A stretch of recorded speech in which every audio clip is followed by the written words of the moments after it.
What you're looking at is most likely one of the very first clear, authentic videos of an actual UFO. Many people are calling this footage too good to be true, but is it? In this analysis, we'll dissect the footage in search of clues and hopefully unravel the mystery of this latest viral paranormal capture.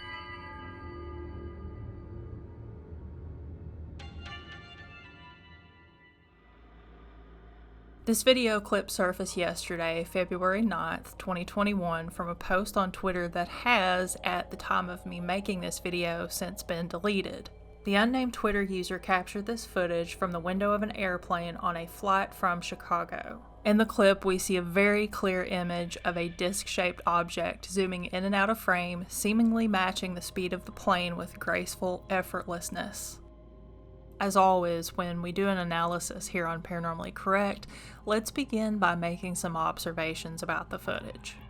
Starting with the cons, which in this case is admittedly a short list, the first complaint I'd make is that we have little to go on here. No identity to investigate, no backstory, no extra details which could lead to clues about the intentions of the video author. The clip, while clear enough to speak for itself, is short.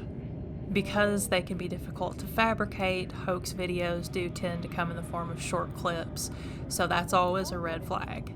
But to be quite frank about it, these are the only cons I can find with this video, so let's move on to the pros. Here's why this clip doesn't look fake. When you add objects into pre-recorded footage, and this goes for Premiere or even programs like Photoshop, doesn't matter if it's image or video, it's often very challenging to match the image or video quality as well as the color, exposure, etc. Does that mean it's impossible? Absolutely not. Let me try to show you an example, albeit an extreme example, of what I mean. I searched YouTube for a hoax UFO video, and this video entitled 2012 Invasion BBC News by TFHCGI came up. This is from the Faking Hoaxer channel. I hope he doesn't mind me using him as an example. I'll link him in the description box too, by the way, if you want to check his channel out. Anyway, getting back to this clip, if you look at the color and light values in the clip and then compare the darkest darks and the lightest lights on the ground, aka the things we know are really there, with those of the UFO, aka the object that was edited in by way of video software, you see a really stark contrast. And this object isn't even moving all that much, which would make matching it to the environment easier than if it were moving around a lot. But the object in this clip is perfectly matched to the rest of the footage. At no point does the image quality of the object stray from the image quality of the rest of the footage. This is a huge indicator that this footage is not altered. I always mention frame rate with videos like this. Frame rate is the top giveaway to a hoaxed or fabricated video, but the frame rate here is consistent in this piece of footage. Not only that, but there is a blur trail on the object, which again perfectly matches the image quality of the rest of the video.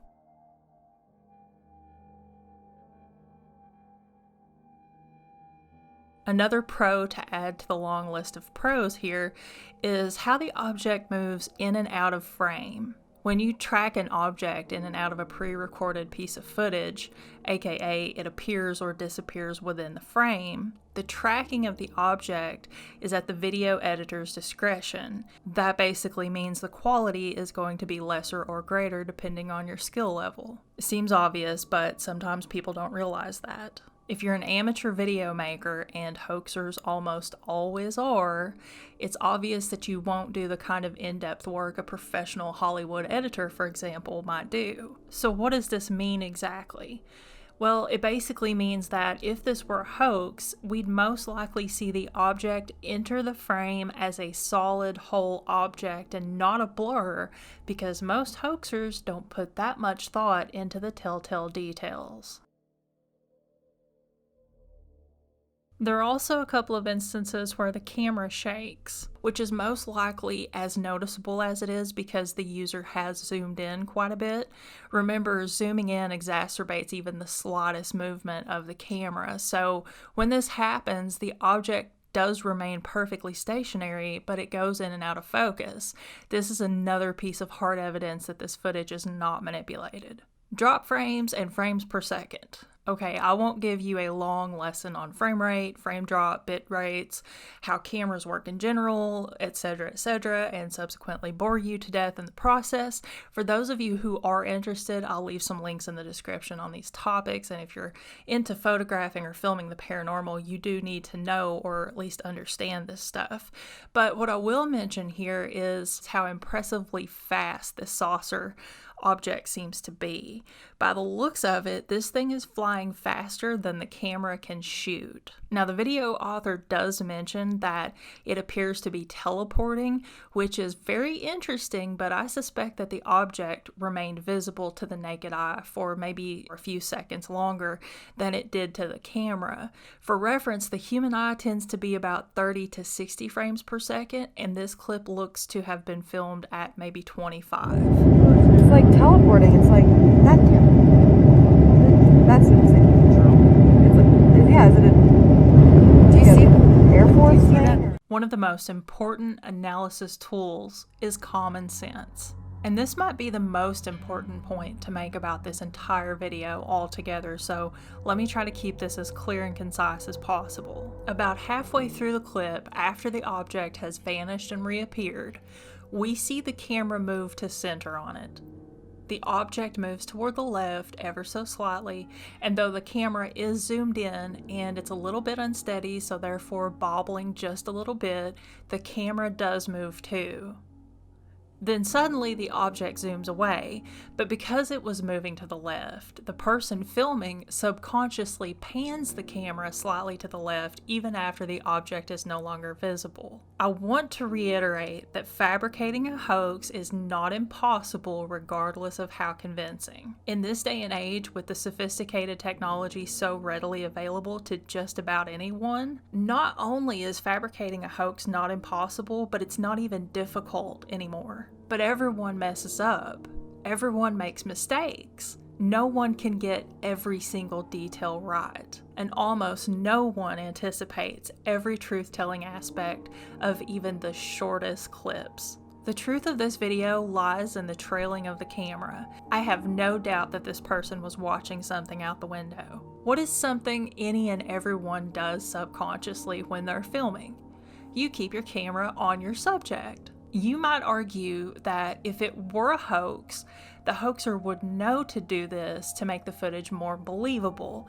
So what about this video proves that this isn't the case? Well, to me, it's the fact that these movements are so subtle, they're almost invisible until you slow the footage down and you look for it specifically, except for obviously the zoom, because we can all see that the camera zooms in at some point. If you were anticipating the construction of a hoax, the movements would most likely be blatant, overacted, a noticeable marker for the hoaxer to come back to later, because if you've ever done video editing, sometimes when you're filming, you'll say to yourself, I'm going to remember this particular spot that I need to do this particular thing to.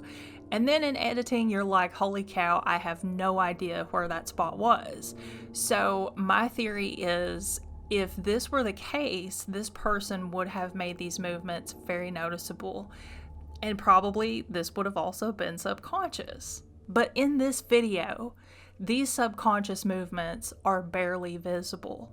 That tells me that the person holding the camera was tracking something through the lens.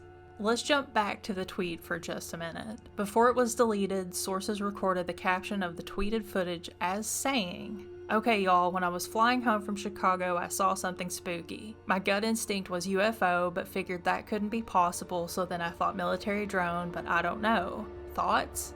The same sources claim that no explanation followed the deletion of the tweet, which to me makes a statement in and of itself. They were also quick to point out what seemed like a lack of enthusiasm from the video author in both the tweet and the audio of the video. But realistically, I think the so-called low level of enthusiasm makes a lot of sense, because if you've ever witnessed something like this with your own eyes, trust me, you do not scream and shout when you see it. In my personal experience, words and reactions tend to come very slowly, as your brain pretty much clams up on you while it tries to process what it's seeing. Not to mention, who wants to scream and shout on an airplane? So let's recap. The object's blurry when it should be blurry, clear when it should be clear, smooth movement, the right color, tone, and exposure. The pixels look uniform and consistent, no pixel haze around the object, no indication that something was added to the clip, scaled up, scaled down, no tracking disruption, the object moves with the camera just the same as any other in-frame element moves. I almost never say this in an analysis, but this time I'm going all in. This video is not fake.